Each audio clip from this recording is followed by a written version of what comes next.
Detective Comics 946, written by James Tynion IV, art by Eddie Barrows, and of course this is the next chapter of the Victim Syndicate. And this one, I quite enjoyed this one myself. It was obviously the Victim Syndicate attack the hospital, and when the Bat teams show up to go in, they all get their own 2-page spreads of like taking on one villain each. Yeah, because they're each on a different level, you know. Yeah, it makes them all feel equal and involved in the team. Yeah. Yep. Yeah, so that's really cool. We got a nice flashback with Tim as well, with Batman, sort of kind of setting up such a good scene. Yeah, setting up where Batman's head is at, and you know what Tim meant to him.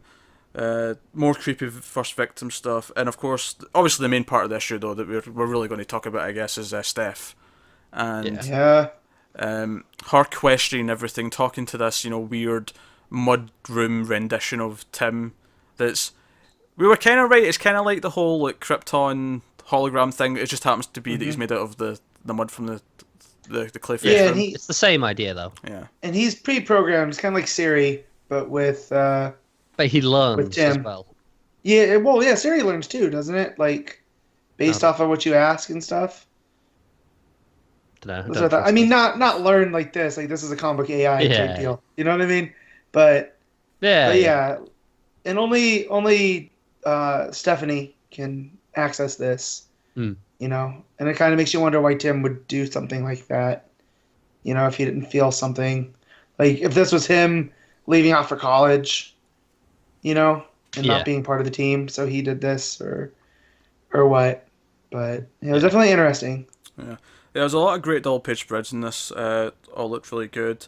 Most of the characters had their time to have their moments. I really enjoyed Cassie taking down the Murmur guy. You know, because she plays the tape of his the last message that he got of his wife being killed by the Joker. Yeah, and it's the most that Cass has spoke since the book started. She has like 2 lines, which is still more than anything she said. Choppy, you know, like it's still like almost as much as the last like 4 issues put together. Yeah, yeah. Because all she says is, "Listen, no, wife's last message killed by Joker," and then yes, that is all of her words.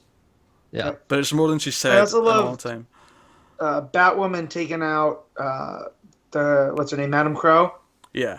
And they're like, oh, that fear toxin anti-thing must have worked. And she's like, oh, I didn't take it. I just dealt with it. And that just shows Batwoman taking it up to the next level. Yeah. So. But yeah, so Steph questioning everything and what she's doing and who she's working with and all that. And at the end of the issue, she shows up seemingly to take on Batman and the team. Although I feel like there's more to it than just she's going to fight him. You know, it seems like she's thought of another method, another plan that she's going to incorporate. But it does, given the solicits and the covers for the next batch of issues, it does feel like Steph's going to be out of the team for a little while, which is a little upsetting. Not going to lie. Yeah, it is. But just back. Tynion's earned enough goodwill that I'm going to trust him on this one. That there's a good reason for it. Yeah, she'll be right back. Well, and it keeps it interesting too if you have a rotating cast. I get that. I get that. Yeah. You know, but we just got her back, and looks like she's leaving again, and we're losing Tim, and it's Christmas, and I don't want to say bye to these people. Also, Tim's eyes were really weird. I mean, I know they're intentional, but they look proper creepy. And I think that's the point. I think it's like the uncanny valley, where something's not real, or it's hyper real, so it looks unreal. And Eddie Barrows, the art here, really. Yeah, that how he does that, the muted color pastel thing on the important moments. That big one of Steph's face is absolutely gorgeous. Yeah, and his first victim stuff still looks fantastic. Yeah, proper creepy, proper. Also, like how Batman kind of took out the first victim by talking. Like it really knocked the first victim off the game. Batman's like, no man, I'm ready to listen. Like tell me what I did to you. Tell me how I can fix it so it doesn't happen again. Yeah, because they basically win the fight, and whatever the last thing to deal with is going to be whatever Steph's bringing to the table, because they've beaten him essentially at the end of the issue. Which, by the way, simple little thing. One thing that I love that Barrows has done with Batwoman, I love the single strand of Batwoman's hair coming over the mask in the front. Yeah, I just think that looks really, really good. It's a nice touch.